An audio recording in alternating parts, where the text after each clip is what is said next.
زینب نے اپنے بھائیوں کی لاش کو دیکھنے کے بعد کیسے زندہ رہی ہوگی؟ کہا کرتی ہوں میری اماں نے چٹیاں پیس پیس کے پالا تھا۔ عزاداروں، ماتمداروں،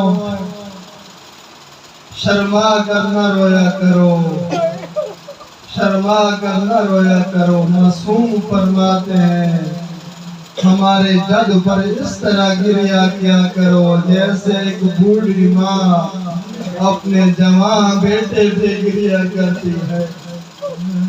عزاداروں، ماتمداروں، میرا دل چاہتا ہے آج میں مکمل شہادت پڑھوں اس مظلوم باپ کے مظلوم بیٹے کی۔ عزاداروں، ماتمداروں، مظلوم نے اس لیے کہا ہے کہ جب امام حسن مجتبیٰ علیہ السلام کو زہر دیا گیا، امام فرماتے ہیں مجھے کئی مرتبہ زہر ملا لیکن جو ابھی زہر ملا ہے اس کا اثر بہت زیادہ ہے، میرے جگر کے ٹکڑے بہہ آ رہے ہیں۔ امام حسین علیہ السلام سے کہتے ہیں اے بھیا حسین یہ تشت چھپا دو ابھی میری بہنیں آنے والی ہیں۔ عزاداروں، جب امام حسن مجتبیٰ علیہ السلام کا جنازہ لے کر جائیں گے جنت البقیع میں گئے ہیں، ظالموں نے دفن نہیں ہونے دیا۔ عزاداروں، جب جنازہ گھر سے نکلا تھا، میت جنازہ کا جو کفن تھا وہ اچھا تھا، وہ سفید تھا، جب واپس پلٹا ہے نا تو کفن سرخ ہو چکا تھا۔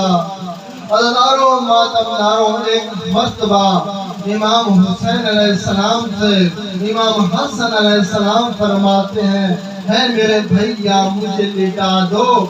جب امام حسن امام حسین علیہ السلام نے امام حسن کو لٹایا ہے، ایک چھوٹا سا بچہ ہے دوڑتا ہوا امام حسن علیہ السلام کے سینے پہ آیا ہے۔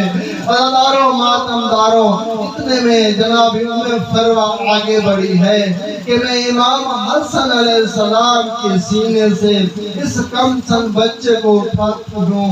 عزاداروں، ماتمداروں، جب امام حسن مجتبیٰ علیہ السلام کے سینے سے یہ چھوٹے بچوں کو جناب ام فروہ اٹھانے لگی ہے، امام حسن مجتبیٰ علیہ السلام نے منع کیا ہے شاید یہی دیکھ رہے ہوگے یہی میرا بچہ ہوگا۔ کربلا کے میدان میں حسین